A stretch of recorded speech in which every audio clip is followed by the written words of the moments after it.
An OU fraternity faces hazing allegations, and an annual tradition continues. This is OU Nightly.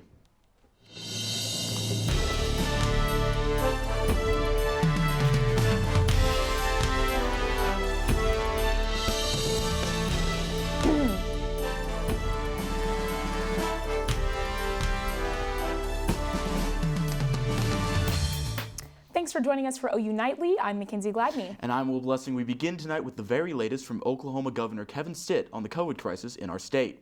The governor emphasized today he will not be asking for a statewide mask mandate right now. OU Nightly's Lindsey Gibbs is live at OU Health in Oklahoma City, where the governor's press conference took place today. Lindsey?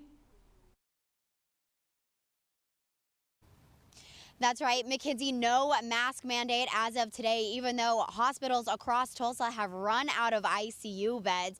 But health officials that spoke today are still concerned as that hospital staff and medical personnel are doing the best that they can on the front lines of dealing with this pandemic. However, resources can only last so long.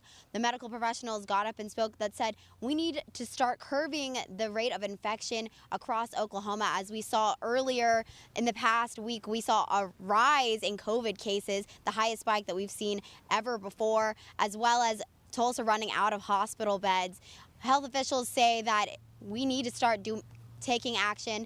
Governor Stitt says a mask mandate is not a part of those actions. He says that it's every Oklahoman's responsibility to wear a mask wherever they may be going. He also encouraged OU students and OSU students to get tested before returning home for Thanksgiving. He says that many Oklahomans are excited and people are excited to see their kids again, but he encourages other schools to make their get tested as well before returning home. For now, reporting live outside in Oklahoma City, Lindsey Gibbs, OU Nightly. Thanks, Lindsey. During the press conference, Governor Stitt urged all college students to get a COVID test before they go home for Thanksgiving. He added all campuses would be offering free testing. We checked with the OU Media Relations Department, and they say there's no new testing available.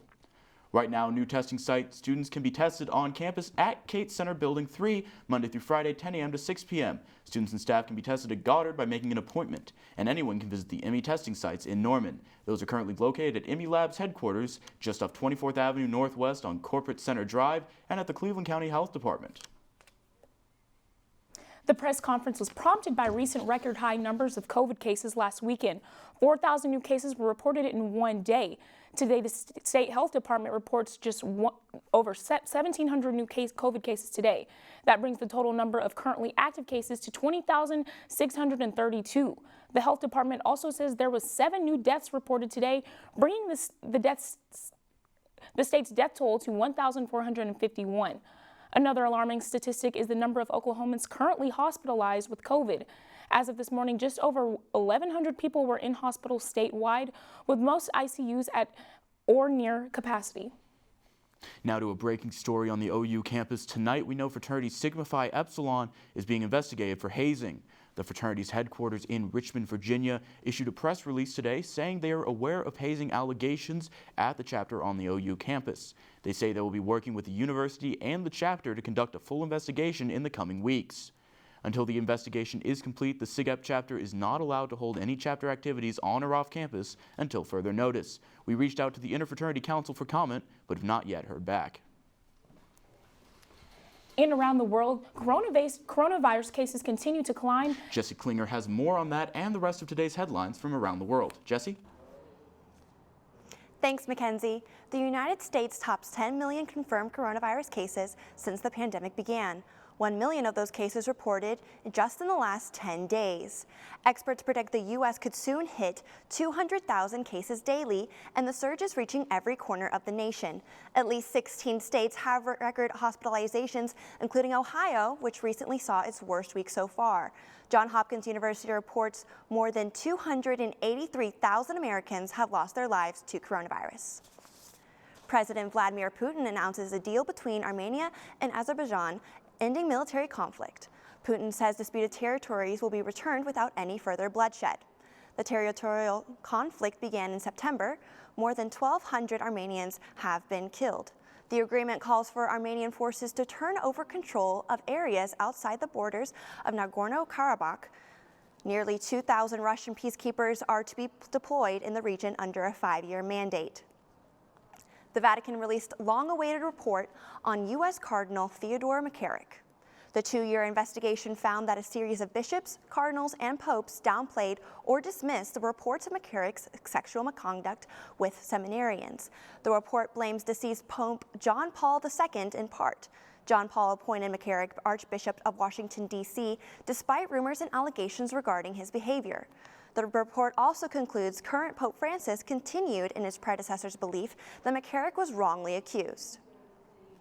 And Whole Foods is teaming up with Progressive to offer insurance for your Thanksgiving meal as the pandemic is causing inexperienced family cooks to step up for the holiday. Back to you at the desk. Thank you, Jessie.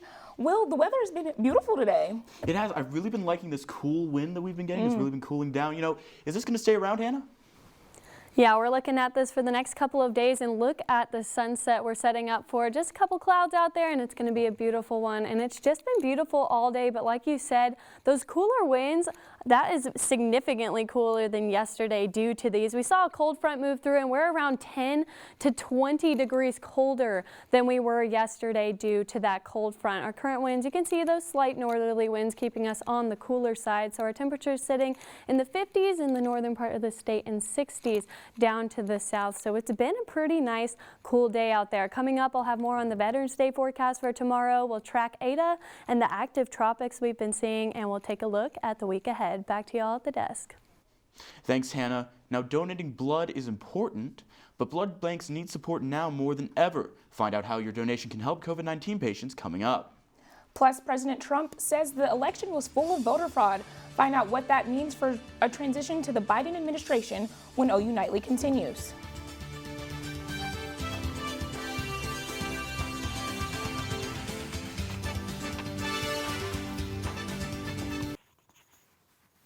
Need a mic check.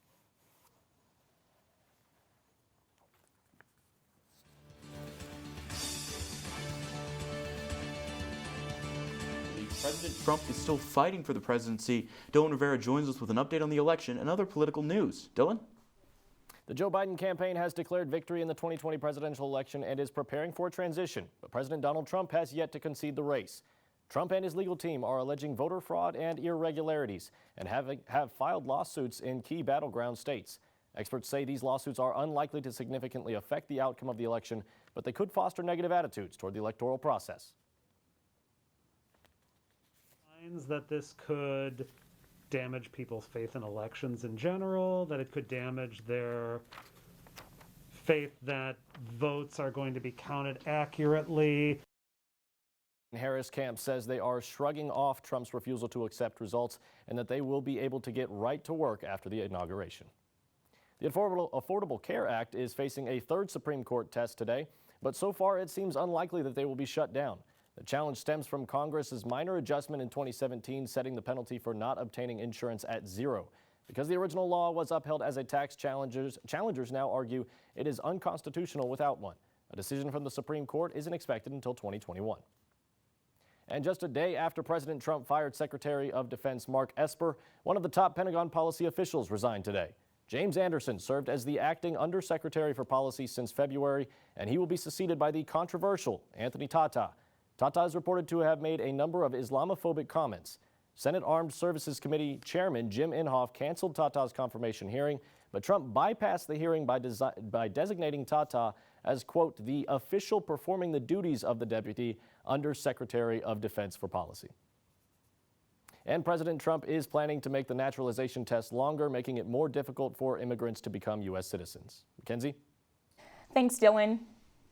This week is the annual Bedlam Blood Drive on campus. OU Nightly's Cara Karb shows us the importance of donating blood amidst the pandemic. The Oklahoma Blood Institute is hosting the Bedlam Blood Drive this week. Oklahoma has been in a blood shortage due to the COVID-19 pandemic, but the recent ice storm has also caused some issues. The ice storm caused extensive power outages, which has led to some health problems for individuals. With a low supply of blood, the Oklahoma Blood Institute stresses just how important donating blood is.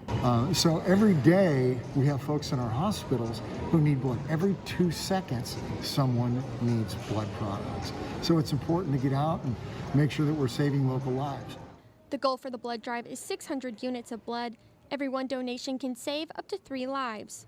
Think about people who are in our hospitals right now who need that blood. And so you walk out of here knowing that within 24 hours, that blood is going to be where it needs to be to meet the need of our local patients. Along with the blood donations, this year students who have already had COVID are asked to give plasma. And then we're also getting people who had COVID that have the antibodies in their blood, and we're trying to get them to come in and donate to people in the hospitals that don't have those antibodies. One plasma donation with the antibodies could help up to 4 COVID-19 patients. Is we take that plasma and we use those antibodies and give it to a patient who is sick in the hospital with COVID, and it helps to kind of jumpstart their antibodies.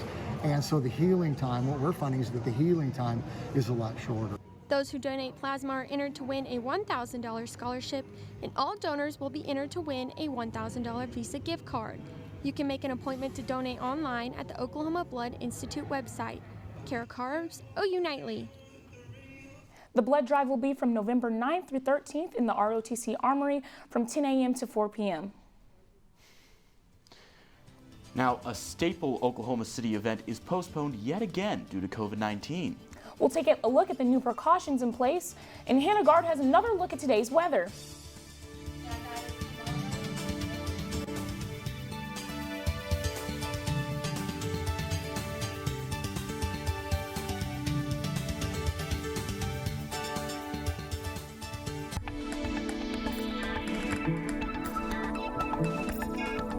It's been a beautiful day here in Norman, and looking at the Oklahoma City skyline, we're in for a beautiful sunset as well. It's been pretty cool out there. We've been a lot cooler than we were yesterday. Our temperatures in the high 50s, and if you look at our 24-hour temperature change there, we're about 10 to 20 degrees cooler, 20 up here in the far northeastern part of the state. That's due to a cold front that we saw move through last night. We also saw a little bit of rainfall move through Oklahoma late last night, but that's all moved out towards the east, and we'll be in a pretty moderate weather pattern as we go into the rest of this week. Still seeing cold temperatures here overnight into the 60s tomorrow, and those southerly winds will be warming us up just a bit into Thursday.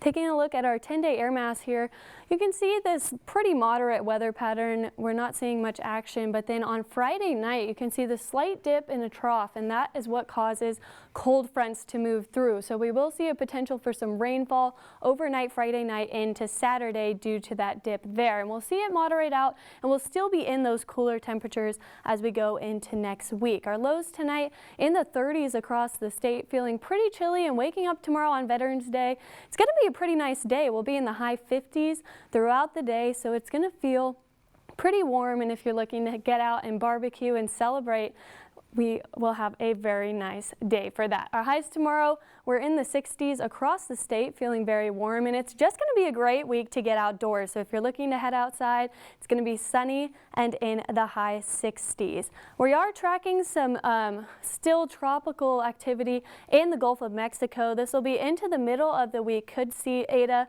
reach a Category 1 hurricane speed. There's tropical storm watches along Florida, so we'll keep an eye out on that. It's going to bring heavy rainfall and high winds to the coast of Florida. The rest of this week, looking very nice for us. We'll be in the 60s, and it's just going to be pretty moderate. Again, Friday's when we could see those rain chances overnight, but we're going to have a pretty nice weather pattern as we go into the beginning of the next work week. Guys, back to you. Thank you, Hannah. The Oklahoma City Memorial Marathon is a staple long-distance running event in Oklahoma dedicated to OKC Bombing Memorial. Due to the COVID-19 pandemic, the race in 2021 will be in October instead of April for the second year in a row. This year, the race was postponed in March and eventually turned virtual because of the pandemic. Today, they announced that the race will again be in October in 2021, but as of right now, is scheduled to be in person as the race expects some sort of vaccine to be out by next year. We will see where the world wakes up and make those changes and calls if necessary. But right now, we're proceeding with the fact that there'll be a vaccine at some point. We can vaccinate the majority of people who are in the race, or they'll feel safe enough to run. We can still spread people out, socially distance them in the crowds at the beginning and the end, and then we'll be able to have a safe environment and not a super spreader event, which is our number one concern. The marathon is one of the first official races around the country to announce 2021 plans. Registration for the 2021 marathon is now on the OKC Marathon official website. You know, it's great to see that marathon rescheduling. Yeah. Now the Sooners are headed. The Sooners are no strangers to awards, but Abby, I've heard the Sooners got another one coming. Yes, McKenzie, and this time it's on the ladies' side for basketball. And you won't believe where this golf ball wound up. Stick around, you won't want to miss it when we return.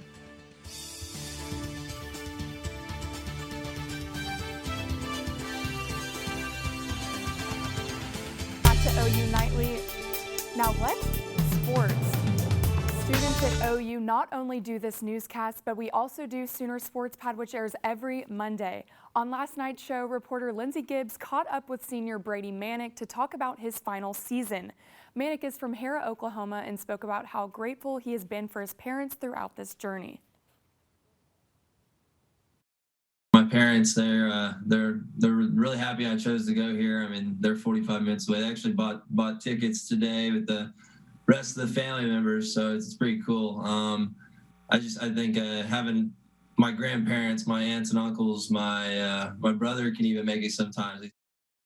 And now for the OU Women's Hoops, junior guard Taylor Robinson is on the watch list for the Ann Myers Drysdale Award. This is her second consecutive year to be on the watch list for the award, which is given to the top guard in women's college basketball. Robertson is the first player in Big 12 history to hit 100 or more threes in the back-to-back seasons. And back to Sports Pad for a moment, show host Chloe Sparks caught up with former OU star golfer Abraham Ancer as he prepares for his first Masters tournament this week. He has already played in the other three majors, but is dying to get on the course for the Masters tournament.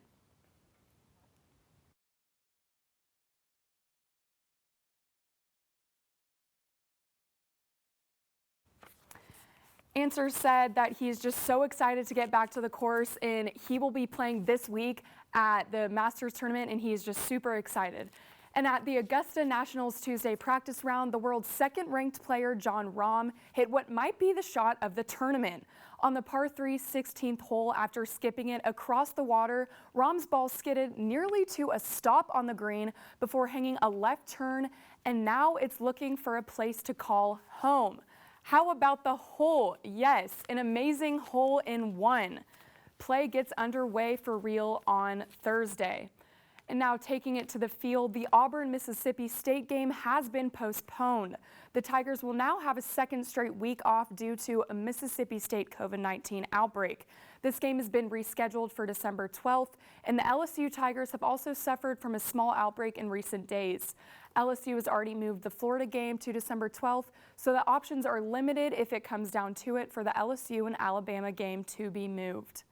And speaking of COVID-19 outbreaks in college football, there has been a lot of controversy after the Fighting Irish took down the #1 team in overtime this weekend.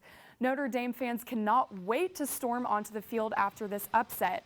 Now, in the moment, a celebration may have seemed like a good idea, but they might not have been thinking about Thanksgiving break coming up to potentially spread the virus. I mean, McKenzie and Will, I guess they weren't really thinking about going home and seeing their grandparents. Yeah, you know, that's something you really have to take into consideration. I understand the whole, we just beat the #1 team in college football, but, you got to think about, where we are in this pandemic right now. I wouldn't have rushed that field. Yeah, being safe is the most important option. Oh, definitely. There's a new treat you can indulge in this holiday season. Stay tuned to see if you'll be making a purchase.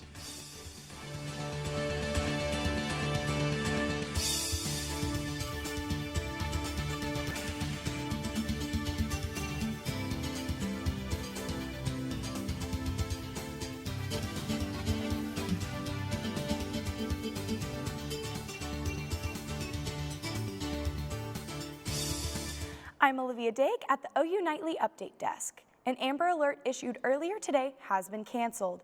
The 14-month-old girl, Zyla Milburn, was found safe in Love County. Police are still looking for suspect Brandon Milburn. Milburn is identified as 37 years old and drives a silver Toyota Prius with plate numbers JCY 668. Anyone with information is asked to call 911. Thanks, Olivia. Red Lobster has a special treat for the holidays, limited edition cheddar biscuit gift boxes. The boxes filled with the cheesy treats will be available November 16th. You can order them for pickup or delivery at redlobster.com. And for $1 more, you can get the limited edition festive box. Now, it's been a crazy, hurricane tropical storm season, and it's still going with Ada almost reaching Florida. Hannah, what's that looking like? Yeah, looking at the track here, you can see right now it's a tropical storm at 60-mile-per-hour sustained winds, but it will increase into a Category 1 hurricane by the time it starts to move towards Florida. But the good news here is it will weaken as we see it make its way towards the Florida Panhandle. There is a tropical storm watch along the coast of Florida, so we will see that impact coming in the end of this week. Here in Norman, though, it's looking like a great week. It's going to be sunny in the high 60s, so a great week to get outside if you guys are looking to go out, do some outdoor activities, maybe hit the grill. It's going to be a great week for that. But guys, back to you. Thanks. And thank you for watching OU Nightly, brought to you by the Gaylord College of Journalism and Mass Communication on the campus of the University of Oklahoma. We'll see you back here tomorrow night, live at 4:30. Have a great evening. Good night.